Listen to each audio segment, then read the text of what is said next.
Hey, how y'all doing? Welcome to my latest edition of my vinyl video. I got some dope vinyls this time around. So, starting off, first album is the Wiz soundtrack, released in 1978 on MCA under Motown. Um, you guys should know about the Wiz, the movie. Basically, a black Wizard of Oz. It consists of actors and actresses like Diana Ross, Michael Jackson, Nipsey Russell, Mabel King, Richard Pryor. I mean, yeah. Singles this soundtrack is known for are Ease on Down the Road, You Can't Win, um, In a Brand New Day. Yeah, this is a very dope soundtrack right here. I mean, for many reasons. Has a dope mix of soul and pop and all that shit like that.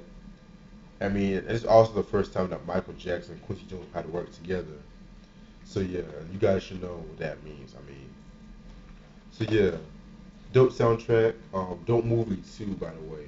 Very underrated if you ask me. Wiz, 1978. Then we have Def Leppard's classic Power Mania album in 1983 on Mercury. Def Leppard, heavy metal, glam rock, if you want to say that, a group that was like a lot popular in the 80s to early 90s. I mean, this if you consider this, I consider this their breakthrough album because I mean, this was really what got them to MTV. The singles I was known for are basically all the songs are singles, like Photograph, Bringing On the Heartbreak, Rock of Ages, Action Not Words, Foolin', Coming Under Fire, Too Late for Love, and yeah, Too Late for Love. So yeah, this was really the album that got them more mainstream attention. Don't get me wrong, I like Hysteria, but I feel like that album's a lot more overrated. This is like the best album towards me because it was a perfect mix of heavy metal and glam rock. Not to say that Hysteria and I think Adrenaline was one that came out in '92. That although they kind of had its perfect mix, this is really the album that succeeded in the balance towards that. So must have in your collection, Power Mania, Def Leppard. Shit. Oh damn. Sly and the Family Stone's Stand, released in 1969 on Epic Records. I mentioned Sly and the Family Stone a couple of times. Excuse me. I briefly mentioned the fresh album that I want to get in my collection. Like Hip Power Mania was Def Leppard, this was like their breakthrough album, if you ask me. It was like the most commercially successful album. Singles I was known for are Everyday People, Sing a Simple Song, Stand, and I Want to Take You Higher. I mean, a lot of hip hop has sampled from this album right here. And one thing I love about the album was is like a very psychedelic soul mixed with funk. Like the funk like you hear like in the '70s, these cats were already doing back then and shit like that. Sly Stone definitely one of my favorite frontmen ever. Like my favorite years from Sly and the Family Stone probably 1968 to probably 1974. I mean, it's groundbreaking. Must have a good collection. Shit. Then we have this album, Bobby Brown's "Don't Be Cruel," released in 1988 on MCA Records. Like everybody in the whole world knows who Bobby Brown is. I mean, he was 1/5 of New Edition. This was his second solo album. Because you guys should know, King of Stage was his first solo album back in '86. An album I have not heard. I heard a couple of songs from it, but I have not really heard it all. Don't Be Cool. This was the album that got him attention. I mean, Don't Be Cool was a single, My Prerogative, Roni, Rock With Ya, and Every Little Step. I mean, my opinion, Rock With Ya probably my favorite song on this whole album. I mean, this whole album is just New Jack Swing at its best, in my opinion. I mean, and this was actually the first album he was working with Babyface and L.A. Reid. And you guys should know Babyface who is and all that stuff. You know, produced for Whitney Houston, rest in peace. Produced for Madonna, Boyz II Men, so on and so on. So, classic album.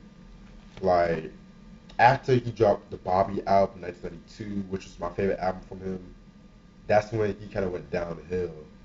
And I've not heard the album he dropped in 2012. I've not heard that. Matter of fact, I did not even know he dropped an album until I looked it up on Wikipedia. So, Bobby Brown, Don't Be Cruel, expect a review on this album. Oh, Jesus. This next album right here, oh my God. Miles Davis, Bitches Brew, 1970 on Columbia Records. I mean, I already talked about Kinda Blue.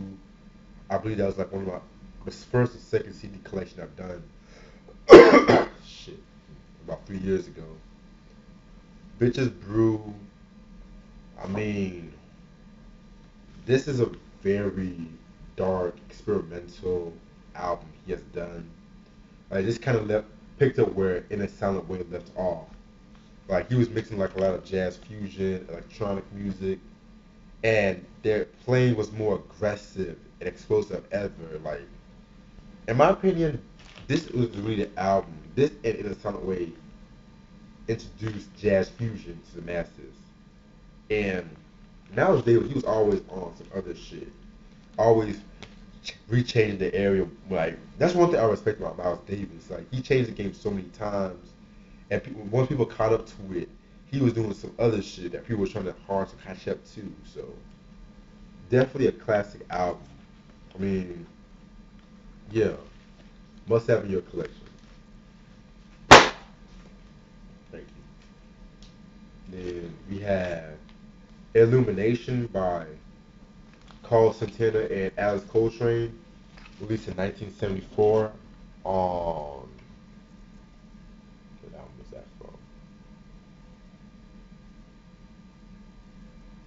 Damn, I didn't write it. It was on CBS Records. I mean, you guys know who Carlos Santana is. Damn. I talked about his Abraxas album briefly, and Alice Coltrane. You guys should know this is the wife of John Coltrane. Rest in peace to both of them. I mean, I gotta be real with you. I have not heard this album. I was actually doing some vinyl shopping, and I heard the vinyl. My my homeboy was playing the vinyl, and I was like, "Who is that?" Like, he showed me the album, and so I just had to get it because I'm a fan of both Santana, especially the '70s Santana, basically, and I love Alice Coltrane, John Coltrane, and stuff like that. So, had to get this album. I didn't even know anything about this album until today. So, and I know a lot of people want me to do a jazz review section. I've been thinking about I've been thinking about doing that. I want to get some more jazz albums too, so stay tuned for that. Maybe I might do it by the end of this year, or who knows? Just stay tuned. But this is a very beautiful sounding record right here. So then we have the Who, Quantifinia, excuse me, released in 1973 on track under MCA. I mean, the Who, you guys should know who they are. Um, One of the best bands that came out from the British invasion. Pete Townsend, Roger Daltrey, Keith Moon, rest in peace. John Entwistle, rest in peace to him. This was kind of like the second rock opera. If you say that, because you guys should know that Tommy, the rock opera Tommy they did in '69, that was very groundbreaking for its time. But anyway, singles I was known for are 515, love that song. Water, love Rain Over Me, which is in my opinion Roger Daltrey's best vocal performance. Damn. And I also feel like this album is actually his individually his best album with the Who, if you ask me. And what else? The Real Me and Dr. Jimmy. Like around the time when Who's Next came out, and this album, they were originally supposed to come out with an album called Rock Is Dead, Long Live Rock, but they didn't like the recording, so it just remains unreleased to this day. And they were like having a lot of group tensions, which you guys should know about that. So I will get more into that once I review this album. So yeah, this is my opinion, this is the last great album they have done. Although I do like Who Are You, it did have some dope cuts to it. This is really the last fully great album, and I will explain more about that. Stay tuned for my review on this album.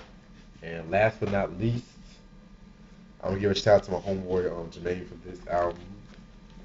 Velvet Underground and Nico, um, the eponymous debut album, and the only album they have done with Nico and stuff like that. This is a fucking classic album and stuff like that. This is just dark. It was grimy. It is experimental for its time, very psychedelic, all that bullshit. Um, Released under in Verve Records.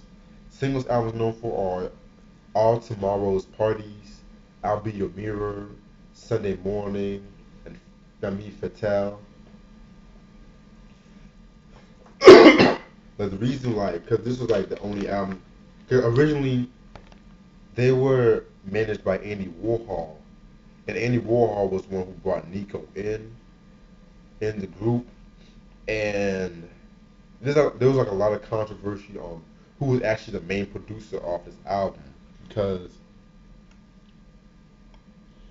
people are saying that Andy Warhol produced it, but he had little influence, and people were saying that there were several other producers that did not get their shine. Stay tuned on the review for this album, but other than that, like this whole album is so grimy, so ahead of its time for 1967. Like they were talking about shit like prostitution, drug abuse, sexual manipulation. I mean, very dope album right here. And I mean, you hear a lot of people talk about this album. You don't hear a lot about it, to be honest. Like, yeah, I will definitely. This is the album I'm definitely gonna do a review on. Most likely sooner than you'll think. So yeah, and that's all the time I have.